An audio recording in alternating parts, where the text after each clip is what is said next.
আসসালামু আলাইকুম রহমতুল্লাহি বারাকাতু ইন্নাল হামদুলিল্লাহ ওয়াসসালাতু ওয়াসসালামু আলা রাসূলিল্লাহ ওয়া আলা আলিহি ওয়া সাহবিহি ওয়া মাওয়ালা। কাছে দূরে বিশ্ব জুড়ে যেখান থেকে দেখছেন সবাইকে আন্তরিক প্রীতি ও শুভেচ্ছা জানিয়ে শুরু করছি যমুনা টেলিভিশনের রমজানব্যাপী বিশেষ আয়োজন বরকতময় সেহরি প্রেজেন্টেড বাই বিআরবি। সাথে আছি আমি মুফতি শাহ আহমদ রেজা। আলোচনা করব রমজান সম্পর্কিত গুরুত্বপূর্ণ জীবন ঘনিষ্ঠ একটি বিষয়ে। আজকের আলোচনার বিষয় ইসলামী অর্থ ব্যবস্থা। আর এই বিষয়ে আলোচনা করার জন্য আমাদের মাঝে আমন্ত্রিত হয়েছেন দুজন ইসলামিক স্কলার। আমার ঠিক ডানে আছেন ডক্টর ইমামউদ্দিন ইবনে আব্দুল বাসির, খতিব, বাইতুল আমান জামে মসজিদ, খিলগা, ঢাকা। জি, আসসালামু আলাইকুম রহমতুল্লাহ। এবং আমাদের মাঝে আরও আছেন জামিয়া আহমদিয়া সুন্নিয়া কামিল মাদ্রাসার সম্মানিত আরবি প্রভাষক মুফতি জয়নুল আবিদিন। আসসালামু আলাইকুম ওয়া রাহমাতুল্লাহ। ওয়ালাইকুম আসসালাম। মুহতারাম, আপনারা কেমন আছেন? আলহামদুলিল্লাহ। আপনাদেরকে আমাদের অনুষ্ঠানে স্বাগতম। ধন্যবাদ। দর্শক, আমরা আলোচনা করব ইসলামী অর্থ ব্যবস্থা। আল্লাহ পাক রব্বুল আলামিন বলেন, আহাল্লাল্লাহুল বাইআ ওয়া হাররামার রিবা, সূরা বাকারা 275 নম্বর আয়াত। অর্থাৎ আল্লাহ পাক আমাদের জন্য সুদকে হারাম করেছেন এবং ব্যবসাকে হালাল করেছেন। অর্থাৎ ইসলামী অর্থ ব্যবস্থা ব্যবসার উপরে ভিত্তি করে প্রতিষ্ঠিত এবং সুদকে নির্মূলকারী। এ বিষয়ে আমরা বিস্তারিত আলোচনা শুনব। আমরা প্রথমে যাব মুহতারাম ডক্টর ইমামউদ্দিন আপনার কাছে, যে ইসলামী অর্থ ব্যবস্থার যে মূল চাবিকাঠি, যে ব্যবসা বাণিজ্য এবং ইসলামী অর্থনীতি আমাদেরকে সুদ থেকে দূরে থাকতে বলে, সুদ আসলে কি? জি, সুদ আসলে কি?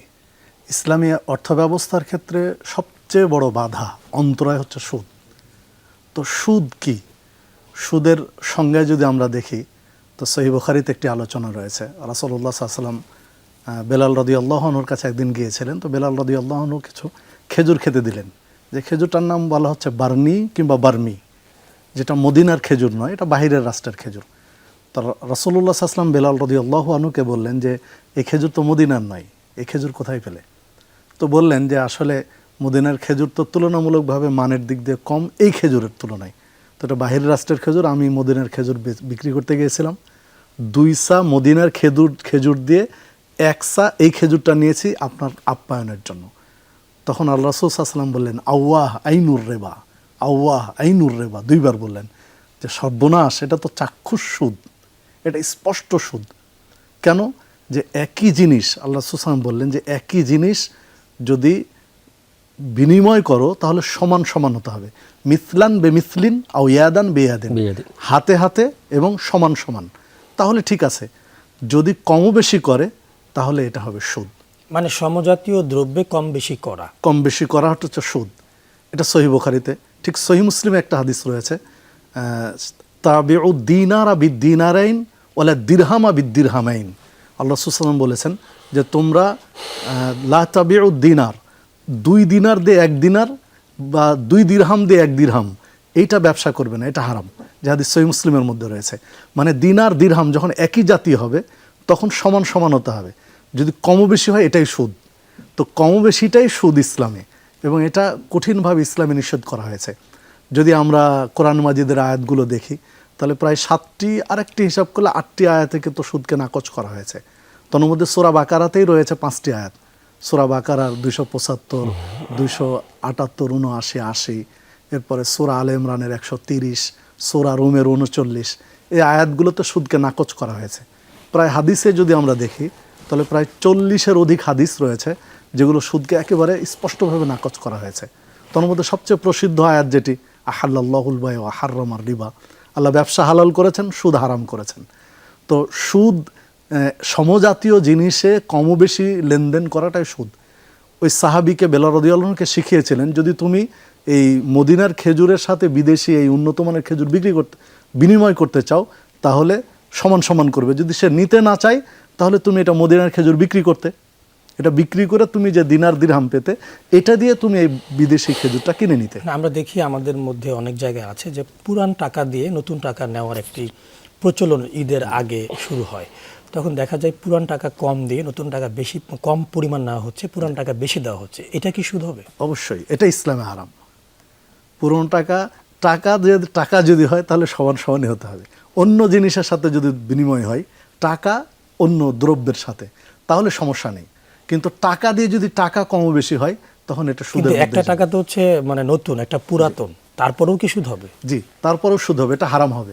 এই জন্যই যে এর মান, গুণগত মান তো কমেনি, 100 টাকা পুরান 100 টাকা নতুন, তো ওটারও যা বাজার মূল্য এটারও তা বাজার মূল্য সেম, একই বিধায় এটা এইভাবে ধরেন ইসলাম। পুরাতন না হোক, ধরেন ছেঁড়া ফাটা বা টাকাটা ছেঁড়া, অর্ধেক মাঝখান থেকে ছেঁড়া, সেই টাকা দিয়ে যে নতুন টাকা নেওয়া হয়, এটাও বিতর্ক আছে, এখানে একটু ইখতিলাফ আছে যে যেহেতু এখানে একটা মানুষ পরিশ্রম করছে, কারণ যে এই টাকাটা, ছেঁড়া টাকাটা নিয়েছে, ও কিছু আঠা দেবে বা আর কিছু সিস্টেম করে এটা বাজারজাত করবে, কিংবা ওকে সরাসরি বাংলাদেশ ব্যাংকে যেতে হবে, ব্যাংকে গিয়ে সিরিয়াল নিতে হবে, সেখানে গিয়ে বিনিময় করতে হবে, ওর একটা প্রসেসিং আছে বা সময় ব্যয় করতে হবে। এই জন্য ইখতিলাফ রয়েছে যদিও মাসালায়, তো এখানে বলেছে যে তার জন্য কিছু কম বেশির সুযোগ আছে। তার মানে এটা হচ্ছে মানে তাকে তখন সুদ হিসেবে নয়, তার মজুরি হিসেবে মজুরি তাকে হিসাবে। অতিরিক্ত এটা গণ্য হবে। যে আমরা আপনাকে আবারও শুনবো, আমরা যাব জয়নুল আবেদিন আপনার কাছে। যে অনেকে বলে যে ব্যবসা এবং সুদ একই জিনিস, ব্যবসা তো সুদের মতোই, এই বিষয়টি নিয়ে আপনি কি বলবেন? অবশ্যই নয়, এটা একেবারে একটা ভ্রান্ত এবং জাহিলি কথা, মূর্খতার সাথে সম্পৃক্ত কথা। ব্যবসা এবং সুদ কিভাবে এক হবে? সুদ তো সুদ, ব্যবসা তো ব্যবসা। ব্যবসা হচ্ছে আপনি মুনাফা করলেন, পণ্যের বিনিময়ে টাকা নিলেন, আর সুদ হচ্ছে আপনি যেটা দিলেন সেটার বিনিময়ে সেটাই নিলেন। যেমন সুদ কি, আমরা আমাদের সমাজে একেবারে স্ট্রিট লেভেলে যদি আপনি যান, আপনি দেখতে পাবেন যে 1 লাখ টাকা দিল, সে 1 লাখ টাকার জন্য ফিক্স প্রতি মাসে তাকে 3,000 টাকা, 5,000 টাকা, 10,000 টাকাও দিতে হবে, মূলধন বরাবর থাকবে। এটা ফিক্স করে দিয়েছে। ব্যবসার মধ্যে ফিক্স কোনো ইনকাম নাই। আপনি ব্যবসার মধ্যে আজকে টোটাল লস করে ফেলতে পারেন। হয়তো আপনি 1 লাখ টাকা ইনভেস্ট করেছেন, আপনার 1 লাখ টাকা ফুল লস হয়ে গেছে।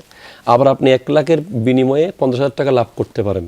এটার মধ্যে আপনি নিশ্চিত না যে আপনার লাভের অংশটা কতটুকু। যে বিষয়ে লভ্যাংশটা নিশ্চিত নন, ওটা ব্যবসা। আর যে বিষয়ে লভ্যাংশটা আপনি নিশ্চিত করে ফিক্স করে দিয়েছেন, এটা সুদ।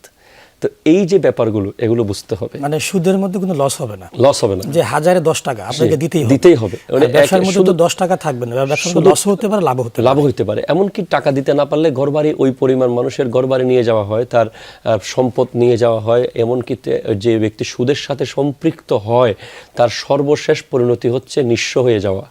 আপনি দেখে থাকবেন আমাদের সমাজে একেবারে আমরা চোখের সামনে দেখলে আশেপাশে দেখতে পাই। এই সুদের ব্যাপারটা এত মারাত্মক যে এটা যদি ব্যবসা হতো, কোরআন এভাবে বলতো না। কোরআন বলছে বিসমিল্লাহির রহমানির রহিম, ইয়া আইয়ুহাল্লাযীনা আমানু ইত্তাকুল্লাহা ওয়া যারু মা বাকিয়া মিনার রিবা ইন কুনতুম মুমিনিন। আল্লাহ তাআলা দয়া করে হে সুদী বলে ডাক দেন নাই। আল্লাহ ডেকেছেন ইয়া আইয়ুহাল্লাযীনা আমানু বলে, এখনো সুযোগ দিচ্ছেন।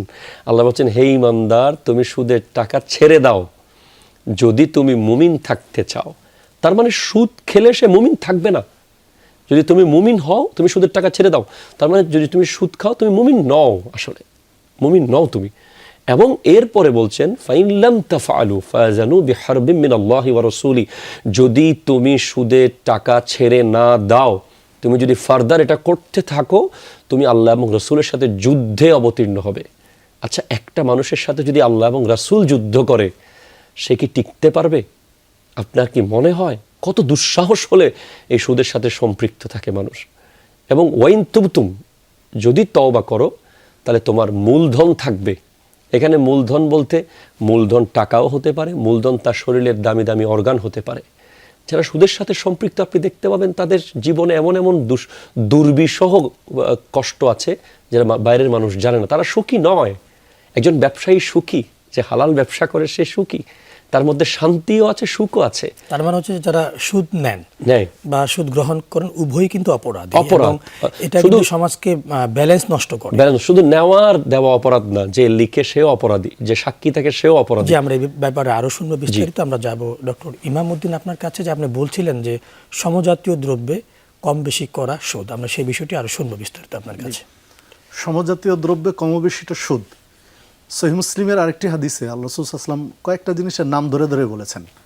যেমন ওখানে বলেছেন খেজুরের বিনিময়ে খেজুর, তারপরে লবণের বিনিময়ে লবণ, এরপরে স্বর্ণের বিনিময়ে স্বর্ণ, জাকাতের রূপের বিনিময়ে রূপ্য। এই অনেকগুলো কয়েকটা নাম বলেছেন যে এগুলো মিসলান বে মিসলিন ইয়াদান বে ইয়াদিন, হাতে হাতে হবে এবং সমান সমান হবে, তাহলে বৈধ। ফামান জাদা আবিস্তা জাদা ফাকাদ আরবা, যে কম দিল বা বেশি নিল উভয়ই সুদের মধ্যে অন্তর্ভুক্ত হলো। তো সমান সমান হতে হবে, কমও বেশি করার সুযোগ নেই যদি সমজাতীয় দ্রব্য হয়। কিন্তু যদি হয় ধান আর গমের মধ্যে বিনিময় হচ্ছে, খেজুর আর আঙ্গুরের মধ্যে বিনিময় হচ্ছে, তখন হতে পারে খেজুর 5 কেজি, আঙ্গুরে 1 মণ 40 কেজি, এটা হতে পারে, সমস্যা নেই। কিন্তু খেজুর দিয়ে খেজুর যখন বিনিময় হবে তখন কমও বেশি নয়।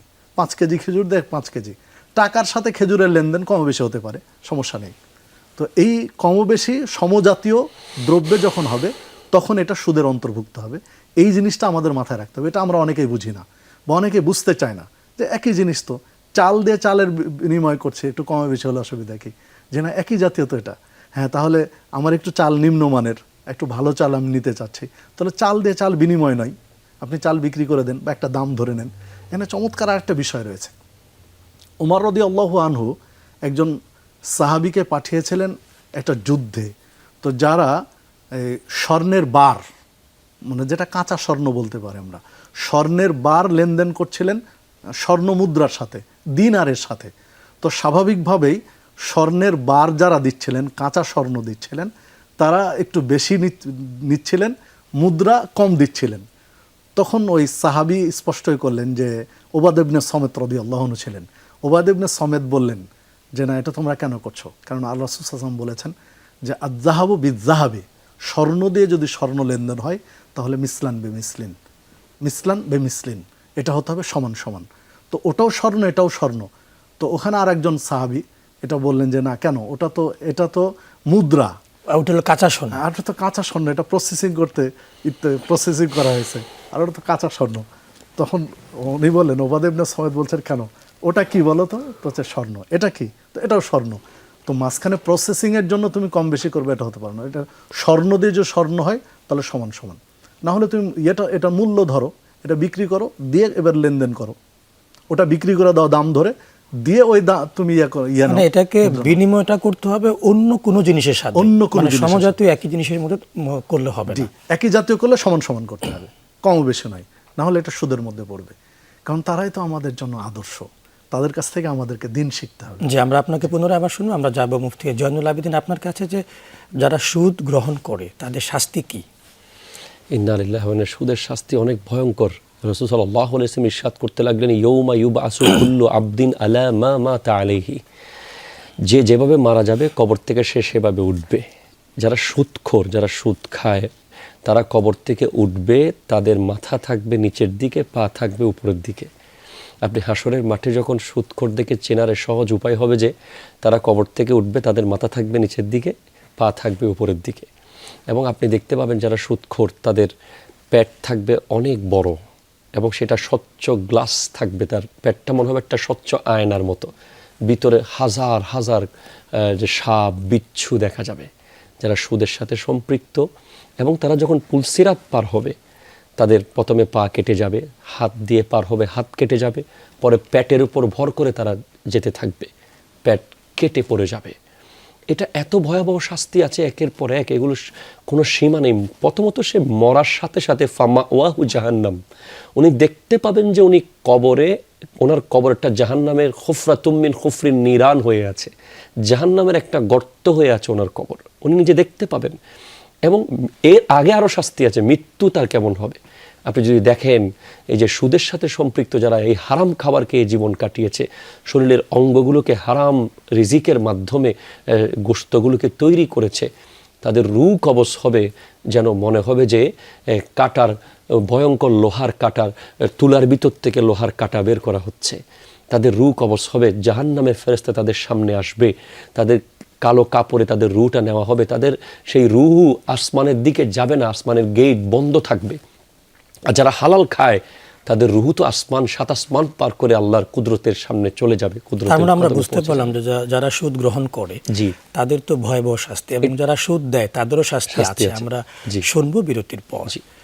দর্শক, আপনারা দেখছেন আপনাদের প্রিয় অনুষ্ঠান বরকতময় সেহরি প্রেজেন্টেড বাই বিআরবি। সময় হলো বিরতি নেবার, ফিরছি বিরতির পর। দর্শক, ফিরে এলাম বিরতির পর। আপনাদেরকে পুনরায় স্বাগতম জানিয়ে শুরু করছি আপনাদের প্রিয় অনুষ্ঠান বরকতময় সেহরি প্রেজেন্টেড বাই বিআরবি। আমরা শুনছিলাম আলোচনা ইসলামী অর্থ ব্যবস্থা। আমাদের মধ্যে সারা বিশ্বব্যাপী কয়েকটি অর্থ ব্যবস্থা চালু আছে। একটা হচ্ছে পুঁজিবাদী অর্থ ব্যবস্থা, একটা হচ্ছে সমাজতান্ত্রিক অর্থ ব্যবস্থা। পুঁজিবাদী অর্থ ব্যবস্থা যেটা আমরা দেখতে পাই যে সেখানে ব্যক্তিকেন্দ্রিক, ব্যক্তির মালিকানাকে সর্বোচ্চ গুরুত্ব দেওয়া হয়। আর সমাজতান্ত্রিক অর্থ ব্যবস্থায় রাষ্ট্র সম্পদের মালিক। তাহলে ইসলামী অর্থ ব্যবস্থার সাথে তাদের পার্থক্যটা কি? ইসলামী অর্থনীতি হচ্ছে অর্থনৈতিক সমতা, ন্যায় বন্টন যেটা আর কি, সেটা কাইলা কুনা দুলাতান বাইনা লাগনিয়া, যে তোমাদের মধ্যে সম্পদ যেন ধনীদের মধ্যে ঘোরাফেরা না করে।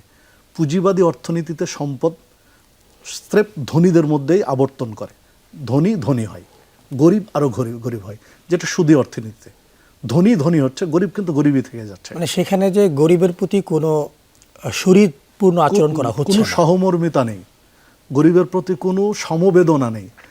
যেটা শেখ একটু আলোচনায় একটা পর্যায়ে বলছিলেন যে পরিশোধ করতে না পারলে টিনের ছাউনি খুলে নিয়ে চলে আসা হয়েছে, হালের গরু নিয়ে চলে আসা হয়েছে, বা বাড়ির অন্য জিনিস নিয়ে চলে আসা হয়েছে। তো তাহলে এখানে যে একটা সুষম বন্টন বা একটা ইনসাফ বা একটা তার প্রতি দয়া, এই দয়া তো দেখানোর সুযোগ নেই। এটা হচ্ছে পুঁজিবাদী অর্থনীতিতে। আর ইসলামী অর্থনীতি সম্পূর্ণ আলাদা। সেটা ইসলামী অর্থনীতিটা হচ্ছে জাকাত ভিত্তিক অর্থনীতি, যেখানে সুদ মুক্ত ঋণ। একজন ব্যক্তি দরিদ্র, ছাউনি দিতে পারছে না, ঠিক আছে, ইসলাম তাকে সরাসরি ঋণ দেবে, প্রয়োজন তার 20,000 টাকা, 50,000 টাকা, 50,000 টাকা ঋণ দেবে, ঠিক আছে, ও কিস্তিতে 10 বারে বা 5 বারে পরিশোধ করবে, কিন্তু যে 50,000 টাকা নিয়েছে সে 50,000 টাকায়, তাকে এক্সট্রা দিতে হয় না। কিন্তু এখানে সুদী অর্থনীতি কি, তাকে 50,000 টাকা দিল, সে 10 মাসে বা 5 মাসে নিবে 60,000 টাকা। তাহলে লোকটা গরিব, তাই তো ঋণ নিতে এসেছে, ধনী হলো তো ঋণ নিতে আসতো না। তো গরিব লোকটা ঋণ নিতে এসেছে, উল্টো ওই গরিবের কাছ থেকে আরও 10,000 টাকা কে নিল, ধনী লোকটা নিল। তাহলে ধনী আরও 10,000 টাকা পেয়ে ধন তার বাড়লো, আর গরিবটার আরও 10,000 টাকা কমে গেল। মানে গরিব সে ঋণ নিয়ে এক অর্থে সে বিপদেই পড়লো। যে আমরা আপনাকে আবারও শুনবো, আমরা যাব জয়নুল আবেদিন আপনার কাছে। যে মুহতারাম বলছিলেন যে ইসলামী অর্থনীতি হচ্ছে জাকাত ভিত্তিক। জি, জাকাতটা কি? জি, রাসূল সাল্লাল্লাহু আলাইহি ওয়াসাল্লামের ইকোনমিক্যাল রিফরমেশন যদি আপনি পড়েন, সেখানে 4টা বিষয় ছিল। একটা হচ্ছে জিজিয়া, একটা খারাজ, একটা আলফাই, একটা জাকাত। এই জাকাতটা হচ্ছে যে এটা এমন একটি বিষয় যেটার মাধ্যমে এই যে ধনী গরিব সবাই সমান থাকতে পারবে। জাকাত যেটা ইসলাম দিয়েছে, জাকাত শব্দের শাব্দিক অর্থ হচ্ছে এটা বৃদ্ধি পাওয়া আর নমুভ। এই জাকাত জিনিসটা হচ্ছে যে আমরা আমাদের ধনীদের যে সম্পদ, এটা 1 বছর অতিবাহিত হওয়ার পর এই যে 7.5 তোলা স্বর্ণ বা 52.5 তোলা রৌপ্য, এটা 1 বছর আমাদের কাছে থাকার পর, আমরা মালিকানায় থাকার পর তার 40 ভাগের 1 ভাগ গরিবদেরকে দিয়ে দেওয়া। গরিবদের নির্ধারিত কিছু ব্যক্তি রয়েছে, এখানে ফকির আছে, মিসকিন আছে, এখানে যে জাকাত উত্তোলনকারী আছে, এখানে আল্লাহর রাস্তা আছে, এখানে জেহাদ আছে। তো এই নির্ধারিত কোরআনের আয়াত অনুযায়ী 8 প্রকার ব্যক্তির কথা আছে। তবে তার মধ্যে এখন 2 ধরনের ব্যাপার এখন রদ হয়ে গেছে। বিশেষ করে ইসলামের দিকে আকর্ষিত করার জন্য জাকাত দেওয়ার কথা আছে, এটা এখন আর দরকার নাই। তো এই যে জাকাত ব্যাপারটা, এটা কিন্তু কোনো গরিবদের হক, এটা দয়া নয়। এটা তো আল্লাহ বলেছেন ওয়াফি আমওয়ালিহিম হাক্কুল লিসাইল ওয়াল মাহরুম। এবং এরপরে বলা হয় জাকাত যে ব্যাপারটা রয়েছে, এটা তুতাহহিরুহুম ওয়া তুযাক্কিহিম বিহা, খুয মিন আমওয়ালিহিম সাদাকাতান তুতাহহিরুহুম ওয়া তুযাক্কিহিম বিহা। এই যে তাদের সম্পদ থেকে আপনি জাকাত নিয়ে নিন, জাকাত গ্রহণ করুন, জাকাত নিয়ে দিয়ে দিন যারা এটার মুস্তাহিক তাদেরকে। এটা তাদের কলবকে পবিত্র করবে, তাদের সম্পদকে পরিচ্ছন্ন করবে। তো এই জাকাতের মাধ্যমে যেটা হওয়ার কথা, যেটা পুঁজিবাদী অর্থনীতিতে নাই। পুঁজিবাদী অর্থনীতি হলো ধনীরা ধনী থাকবে, গরিবরা গরিব থাকবে। তবে আমাদের সমাজে জাকাতটাকে এখন পুঁজিবাদের দিকে নেওয়া হচ্ছে। কিভাবে? আপনি দেখবেন যে জাকাত দেওয়ার যে সিস্টেম, এই সিস্টেমটা টোটালি ভিন্ন। কিভাবে?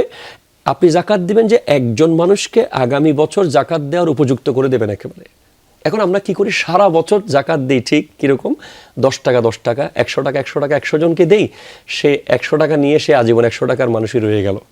তো এই যে জাকাত ব্যবস্থা রাসূল সাল্লাল্লাহু আলাইহি ওয়াসাল্লাম যেটা দিয়েছেন, এটা হচ্ছে আমার এলাকার একজন গরিব, একজন অসহায়কে আমি আগামী বছর সে জাকাত দেওয়ার ব্যবস্থা তাকে আমি করে দেব, তাকে সেই সুযোগ করে দেব, তাকে একটা ব্যবসা ধরিয়ে দেব, তাকে আমার জাকাতের অংশ দিয়ে তাকে একটা পুঁজি দিয়ে দেব, সে যাতে ব্যবসা করতে পারে, হালাল ইনকাম করতে পারে। তো এই জাকাতের মাধ্যমেই ইসলামী অর্থনীতিটা ডিপেন্ড করে, জাকাতের উপরে এটার নির্ভরশীলতা। তার মানে হচ্ছে ইসলামী অর্থ ব্যবস্থাটা হচ্ছে যে কাউকে স্বাবলম্বী করে দেওয়া। ওই যে আমরা জাকাত 100 টাকা 500 টাকা করে দিচ্ছি 100 জনকে। এরপরে জি আপনি দেখবেন যে জাকাতের শাড়ি, জাকাতের লুঙ্গি, এই জাকাতের শাড়ি জাকাতের লুঙ্গি বলতে কিছু ইসলামে নাই। ইসলাম বলছে লা ইউমিনু আহাদুকুম হাত্তা ইউহিব্বা লিআখিহি মা ইউহিব্বু লিনাফসিহি, ততক্ষণ একজন ব্যক্তি পরিপূর্ণ ঈমানদার হবে না যতক্ষণ সে নিজের জন্য যা ভালো মনে করে অন্যের জন্য তা ভালো মনে করবে না। যিনি জাকাতের লুঙ্গি দেয় উনি কি সেই মানের লুঙ্গি পরে? যিনি জাকাতের শাড়ি দেয় ওনার ওয়াইফ কি সেই মানের শাড়ি পরে? এটা হচ্ছে একটা প্রহসন ইসলামকে নিয়ে। এই যে দোকানগুলোতে জাকাতের লুঙ্গি নামে আলাদা একটা পার্ট আছে, জাকাতের শাড়ি নামে একটা পার্ট রয়েছে, ওখানে এগুলো জাকাতের শাড়ি পাওয়া যায়। এটা ইসলাম নয়। ইসলাম হচ্ছে জাকাত, আমি আবারও বলছি, জাকাত কারো প্রতি দয়া নয়, জাকাত তার অধিকার, একজন গরিবের অধিকার। ওই যে আপনি বললেন ওয়াফি আমওয়ালিহিম হাক্কুল লিসাইল ওয়াল মাহরুম, আমার সম্পদের ভিতরে গরিব এবং অসহায়ের হক রয়েছে, এটা তার হক। মানে এটা বলা হয় জাকাত কোনো অনুগ্রহ নয়, জাকাত কোনো দানও না, এটা তার অধিকার। আমরা আপনাকে আবারও শুনবো, আমরা যাব ডক্টর ইমামউদ্দিন। আপনি বলছিলেন যে ঋণ নেওয়ার পরে যখন সে ঋণটা পরিশোধ করতে যায় তাকে আরো অতিরিক্ত টাকা দিতে হয়। এর বিপরীত ইসলামে একটা টার্ম আছে কর্জে হাসানা। এই ব্যাপারটি সম্পর্কে জানবো। একজন ব্যক্তিকে ঋণ দেওয়া হবে সুদমুক্ত। সুদমুক্ত ওনার যে প্রয়োজন অনুপাতে তাকে ঋণ দেওয়া হবে এবং সেটা তিনি পরিশোধ করবেন। যে সিস্টেম দিবে কর্তৃপক্ষ সেই অনুযায়ী পরিশোধ করবেন, তবে তাকে এক্সট্রা কোনো টাকা দিতে হবে না। যেটা তিনি ঋণ নিয়েছেন ঠিক সেই ঋণটাই তিনি, মানে এটা হলো করদুন হাসানুন, যেটাকে উত্তম ঋণ। আমরা তো আমাদের মধ্যে অনেক ভাইরা আমাদের টাকা ধার চায়, তখন আমরা তাকে আল্লাহর জন্য, লিল্লাহি ওয়া লিরাসূলিহি, আল্লাহর সন্তুষ্টির জন্য। এখানে চমৎকার একটি বিষয় রয়েছে, একটি হাদিস রয়েছে, আল্লাহ রাসূল সাল্লাল্লাহু আলাইহি সাল্লাম বলেছেন যে দান করলে নেকি হয় 10 গুণ, আর কর্জে হাসানা দিলে নেকি হয় 18 গুণ। এবং হাদিসটি গ্রহণীয় পর্যায়ের, যে দানের চেয়ে কর্জে হাসানার নেকি কিন্তু বেশি। কেননা দান সবাই, যে দরিদ্র সেই দান চাইতে পারে, হাত পাততে পারে, কিন্তু একজন মানুষের কিছু অভাব রয়েছে কিন্তু হাত কারো কাছে পাততে পারে না, ওই ব্যক্তির কর্জে হাসানা প্রয়োজন। কিন্তু যে হাত পাততে পারে তো সবার কাছে হাত পাততে পারবে, ও যে কোনো কারো কাছে হাত পাততে, যে ভিক্ষুক সায়েল তার তো কারো কাছে হাত পাততে তার দ্বিধাবোধ নেই, কিন্তু যে হাত পাততে পারবে না কিন্তু অভাব রয়েছে, ওর জন্য কর্জে হাসানাটা হচ্ছে সবচেয়ে ভালো একটা পথ। তো এই ইসলাম এই সিস্টেমটা রেখেছে। মানে আপনি যেটা বলতে চাচ্ছেন যে আমাদের মধ্যে যদি যারা দান করে, যারা দান গ্রহীতা, তারা সবার কাছ থেকে দান নিতে পারে, কিন্তু কর্জে হাসানাটা হচ্ছে এমন একটা বিষয়, মধ্যবিত্ত যারা একেবারে গরিবও নয় কিন্তু টাকা দরকার, তারা সেই দানটি, সেই কর্জে হাসানা গ্রহণ করে থাকে, এই জন্য সওয়াবটা বেশি হয়ে থাকে। এই জন্য সওয়াবটা বেশি হয়ে থাকে। একজন ব্যক্তির অসুস্থ হয়েছে, তার ওয়াইফ অসুস্থ, এই মুহূর্তে তার 20,000 টাকা প্রয়োজন অপারেশনের জন্য। তো এই 20,000 টাকা তো মানুষের কাছে হাত পাততে পারবে না, ভিক্ষা চাইতে পারবে না সে, কিন্তু তার এমার্জেন্সি দরকার। এর জন্য এই কর্জে হাসানাটা সবচেয়ে ভালো একটা পলিসি। এই কর্জে হাসানা না পাওয়ার কারণে তখন 20,000 টাকা কোথায় পাবে? ঋণ নিচ্ছে কোনো এনজিও থেকে বা গ্রাম পর্যায়ে যে বিভিন্ন সমিতিগুলো রয়েছে, 20,000 টাকা সুদে নিয়ে নিচ্ছে, এই সুদে জড়িয়ে গেল। যখনই কর্জে হাসানার পাঠ থাকতো তখন এই লোকটা কিন্তু সুদে জড়াতো না, কর্জে হাসানা নিয়ে তার প্রয়োজনটা পূরণ করে নিত। তো এখানে ইসলাম কিন্তু একটা চমৎকার সিস্টেম রেখেছে। এই লোকটা উপকৃত হলো 20,000 টাকা নিয়ে, তো এই লোকটা খুশি হয়ে যদি ওই ব্যক্তিকে বা ওই কোম্পানিকে কিছু দেয়, মানে এই দাতা কোনো, তার সাথে কোনো ডিমান্ড নেই, তার সাথে কোনো কমিটমেন্ট নেই বা কোনো কিছুই নেই, খুশি দিয়েছেন, উনি খুশি হয়ে এক্সট্রা কিছু দিয়েছেন, এটা কিন্তু ইসলামে বৈধ। কারণ আল্লাহ রাসূল সাল্লাল্লাহু আলাইহি ওয়াসাল্লাম বলেছেন ওই লোকটি উত্তম যে ঋণ দেওয়ার সময় উত্তম, আবার ঋণ গ্রহণের সময় উত্তম। ঋণ দেওয়ার সময় ইহসান করে, ঋণ গ্রহণের সময় ইহসান করে, তাকে উত্তম বলা হয়েছে। তো কর্জে হাসানা হলো এইরকম একটা সিস্টেম। এই কর্জে হাসানার সিস্টেম যদি আমরা সমাজে ব্যাপক চালু করতে পারি তাহলে আশা করা যায় সুদ এখান থেকে মুক্ত হয়ে যাবে। আমরা যদি অতীত ইতিহাস খুঁজি তো সুদ যারা চালু করেছিল একটা পর্যায়ে ইহুদেরা কিন্তু সুদ নাকচ করে দিয়েছিল, যে সুদ তারা বয়কট করবে, কিন্তু খ্রিস্টানদের এটা চালু ছিল।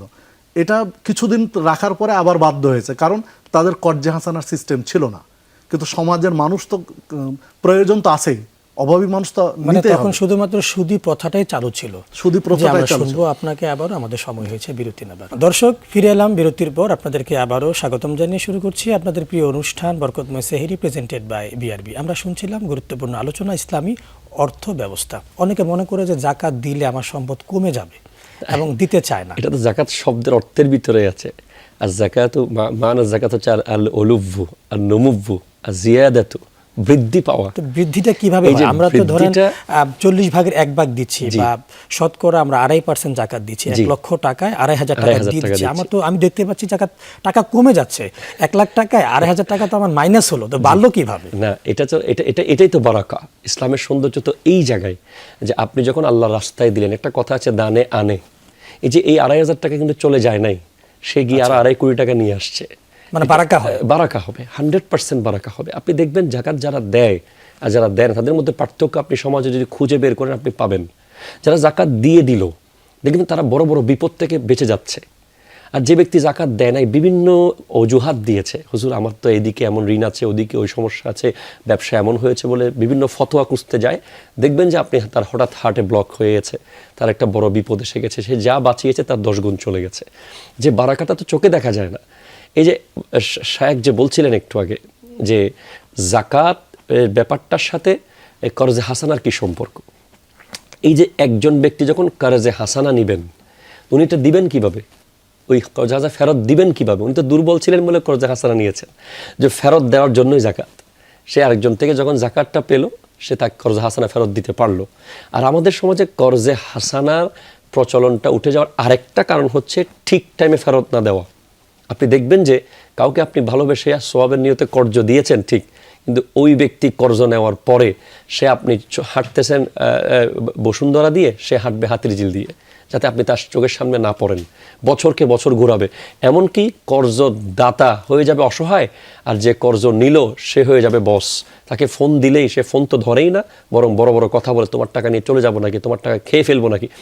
এই ব্যাপারটার কারণে কিন্তু কর্জে হাসানা উঠে যাচ্ছে, মানে আস্থা বিশ্বাসের জায়গাটি দুর্বল হয়ে পড়ছে। কিন্তু একটা হাদিস যদি আপনি শুনে অবাক হয়ে যাবেন, কেউ যদি কর্জ হাসানা দেয়, যতদিন পর্যন্ত এই কর্জ ফেরত দেবে না ততদিন ওই ব্যক্তি ইস্তেগফার সওয়াব পাবে। তার পক্ষ হয়ে ফেরেশতারা সারাক্ষণ যে কর্জ দিয়েছে তার গুনাহমাপের জন্য দোয়া করতে থাকবে যতদিন টাকা ফেরত দিবে না। তো কয় টাকা দিলে আপনি গুনাহমাপ করার এই দোয়া পাবেন? কত কোটি টাকা দিলে ফেরেশতা আপনার জন্য দোয়া করবে? কিন্তু কর্জে হাসানা দিলে ফেরেশতা দোয়া করবে। তো আমাদের সমাজে জাকাত এবং কর্জে হাসানা এই দুটার মধ্যে একটা সম্পৃক্ততা রয়েছে। কর্জে হাসানার মধ্যে কেউ যদি কর্জে হাসানা নেয়, সে যেন ফেরত দিতে পারে, তার একটা আয়ের উৎস হচ্ছে হালাল জাকাত। এটা যদি আমরা ঠিকভাবে প্রচলন করি, তাহলে এই জাকাতের মাধ্যমেই সমাজে সমতা আনা সম্ভব। এবং এই জাকাত আমরা যদি জাস্ট টাইম আদায় করি, আল্লাহ রব্বুল আলামিন এটার জন্য এত বিনিময় দিয়েছেন যে জাকাত যারা আদায় করবে না তাদের শাস্তি সম্পর্কে রয়েছে। তাদের সম্পদ তাকে কিয়ামতের দিন সুজান আকরা হয়ে তাকে কামড়াবে আর বলবে আনা কানজুকা ওয়া আনা মালুকা। সিদ্দিক আকবর রাদিয়াল্লাহু তাআলা আনহু তো জাকাত আদায় যারা করবে না তাদের বিরুদ্ধে যুদ্ধ ঘোষণা করেছিলেন। হযরত ওমর বলছেন, আপনি কি জাকাত না দিলে যুদ্ধ করবেন? বলে, হ্যাঁ করব, কারণ সে আজকে জাকাত না দিয়ে যদি পার পেয়ে যায়, সে কালকে নামাজ পড়তে চাইবে না, সে পরে আরেকদিন হজ করবে না। তাই একটা বিষয়কে সে যদি ইজি করে ফেলতে পারে, সে আরেকটা না করতে চাইবে। যেটিকে রিদ্ধার যুদ্ধ বলা হয়। আমরা শুনবো আপনাকে বন্ধুরা। আমরা যাবো ডক্টর ইমামউদ্দিন আপনার কাছে। যে ইসলামী ব্যাংকিং সিস্টেমটা আমাদের তো বাংলাদেশে দুটি ব্যবস্থা চালু আছে, একটা হচ্ছে conventional banking system, Islamic banking system. তো আমরা কোন ব্যাংকিং সিস্টেমটা ফলো করতে পারি? নিঃসন্দেহে ব্যাংকিং সিস্টেম, ইসলামী ব্যাংকিং সিস্টেম সর্বোচ্চ চেষ্টা করছেন ওনারা হালালভাবে চালানোর জন্য। চেষ্টায় ত্রুটি নেই। তবে অনেকে তো বলেন যে না, ইসলাম ব্যাংকিং সিস্টেমটা যেটা চালু আছে আমাদের মধ্যে, এটা আসলে পরিপূর্ণ 100% তারা ব্যবস্থা পারছে না। তো ওনারা আসলে এটা না পারার কিছু যৌক্তিক কারণ আছে। বিশ্ব ব্যাংকের সাথে লেনদেন করা, বাংলাদেশ ব্যাংকের সাথে লেনদেন করার কারণে কিছু সিস্টেমেটিক তাদের সাথে মিলে যেতে হয়। তো তাদের চেষ্টায় ত্রুটি নেই তাদের। এই দৃষ্টিকোণ থেকে অবশ্যই লেনদেন একজন মুসলিম করলে ইসলামী ব্যাংকের সাথেই করা উচিত। কারণ ইমানের তো স্তর আছে, যে একটা অন্যায় হচ্ছে তাহলে হাত দিয়ে বাধা দিবে, যদি এটা না পারে তাহলে মুখ দিয়ে বাধা দিবে, যদি এটা না পারে তাহলে অন্তর দিয়ে ঘৃণা করবে। এটা বলা হচ্ছে আযফুল ইমান, ইমানের দুর্বলতম স্তর। তো ইমানের স্তরের ক্ষেত্রে দুর্বলতম স্তর হচ্ছে অন্তর দিয়ে ঘৃণা করা। যদি এটা হয় তাহলে একজন ব্যক্তি ব্যাংকিং লেনদেনের সময় অবশ্যই ইসলাম ব্যাংকে লেনদেন করবে। মানে এটা হচ্ছে আমাদের ইসলামী ব্যাংক না, ইসলামিক ব্যাংকিং সিস্টেম। জি। ইসলামী ব্যাংক তো আমাদের আলাদা একটা ব্যাংক আছে যেটা প্রাইভেট লিমিটেড প্রাইভেট প্রতিষ্ঠান, তো আমরা যেটা বলতে চাচ্ছি ইসলামিক ব্যাংকিং সিস্টেমটাকে। জি, ইসলামী ব্যাংকিং সিস্টেম যদি করতে পারি শতভাগ সুদমুক্ত, তাহলে এটা অবশ্যই আমাদের জন্য বা বাংলাদেশের প্রেক্ষাপট চেঞ্জ করার জন্য সবচেয়ে ভালো হবে। তো ইসলামী ব্যাংকিং সিস্টেম একদম পুরো সুদমুক্ত, যেটা কর্জে হাসানার প্রজেক্ট নিয়ে আমরা কথা বলছিলাম, কর্জে হাসানারটা ইসলামী ব্যাংক থেকে সহজ এটা। আর এই ক্ষেত্রে জাকাতের সাথে কর্জে হাসানার যেটা একটা রিলেটেড এখানে, যে একটা ব্যাংক পরিচালনার জন্য অনেক টাকার প্রয়োজন হয়, হতে পারে 100 কোটি টাকা। আমরা 100 কোটি টাকা যদি জাকাত থেকে এই ফান্ডিংটা করি, যে কিছু ধনাঢ্য ব্যক্তি এখানে ফান্ডিং করলাম জাকাত থেকে 100 কোটি টাকা, এইখান থেকে কর্জে হাসানা দেওয়া হবে, এখান থেকে দরিদ্র কর্জে হাসানা দেওয়া হবে, এখান থেকে দরিদ্রদেরকে কর্জে হাসানা যদি ও জাকাতের হকদার হয়, তাহলে দেখা যাচ্ছে কিছু কমিয়ে দেওয়া যাবে, যে যত টাকা দেওয়া হলো তার থেকে কিছু মাইনাস করা হবে তাকে। এইভাবে আমরা ইসলামী ব্যাংকটাকে এস্টাবলিশ করতে পারি, মানে ইসলামী ব্যাংকিং ব্যবস্থা থেকে এস্টাবলিশ করতে পারি ব্যাংকিং সিস্টেমটাকে। আরেকটু বিষয় জানতে চাই ছোট্ট করে আপনার কাছে, আমরা অনুষ্ঠানের শেষ পর্যায়ে আছি, যে সঞ্চয়পত্র অনেকে বিভিন্ন যারা চাকরি শেষ, জীবনের শেষ সময় তারা কিছু সঞ্চয়পত্র কিনে রাখে, সেটা কতটুকু বৈধ এবং সেটা কোন ব্যাংকিং সিস্টেমে রাখলে ভালো হয়? জি, এটা নিয়ে কিছুটা ইখতিলাফ রয়েছে, সঞ্চয়পত্র নিয়ে যে চাকরি শেষে ইত্যাদি। তো এটা নিয়ে কিছুটা ইখতিলাফ রয়েছে, কিছু আলেম বলছেন যে না এটা বেঁচে থাকা ভালো, আর কেউ বলছেন যে না সমস্যা নেই। তো এটা করতে হলে অবশ্যই ইসলামী ব্যাংকের যে মুদারাবা সিস্টেমগুলো রয়েছে, এই সিস্টেমগুলো ফলো করলে সবচেয়ে ভালো হয়। মানে ইসলাম ব্যাংকিং সিস্টেমে সে যদি এটা রাখে, বিশেষ করে এফডিআর করা বা যেটা মুদারাবা সিস্টেমে যায়, মুদারাবা তো আপনি আপনার মাধ্যমে বলতে যে মুদারাবা সিস্টেম হচ্ছে যে ব্যবসায়িক সিস্টেম, সেখানে কোনো সুদ ব্যাপারটি থাকবে না। তো আমরা মোহতারাম আপনার কাছে যাব, ছোট্ট করে আমরা শুনবো অল্প মিনিটের মধ্যে, যে এই জাকাত ব্যবস্থাটা কিভাবে আমরা ছড়িয়ে দিতে পারি সমাজের মধ্যে। অবশ্যই জাকাত ব্যবস্থা ছড়িয়ে দেওয়ার জন্য জাকাতের প্রতি উৎসাহিত করতে হবে, আমাদের উলামায়ে কেরামকে জাকাতের ফজিলত সম্পর্কে আরও বেশি বেশি বয়ান করতে হবে, এবং বিশেষ করে জাকাত দেওয়ার প্রথাটাকে আমরা আমাদের প্রজন্মকে শেখাতে হবে কিভাবে জাকাত দিতে হয়। জাকাতের একটা যে এটা ইসলামের সাথে একটা সম্পৃক্ত ব্যাপার, এটাকে আমরা নামাজকে যেভাবে উৎসাহিত করি, আপনি জানবেন যে আল্লাহ রাব্বুল আলামিন ইরশাদ করছেন আকিমুস সালাতা ওয়া আতুজ যাকাত। কোরআন কারীমের 3টা জোড়া আছে, যে জোড়াগুলো একটাকে ছাড়া একটা চলে না। একটা হলো আতিউল্লাহ ওয়া আতিউর রাসূলা, একটা হচ্ছে আকিমুস সালাতা ওয়া আতুজ যাকাত, একটা হচ্ছে আনিশকুরলি ওয়া লিওয়ালিদাইকা। অর্থাৎ আপনি শুধু আল্লাহর ইতাআত করলেন, নবীর ইতাআত করলেন না, এটা হবে না, আপনাকে আল্লাহ এবং রাসূল দুজনের ইতাআত করতে হবে। জি, আপনাদের দুজনকেই অসংখ্য ধন্যবাদ জানাচ্ছি। জি।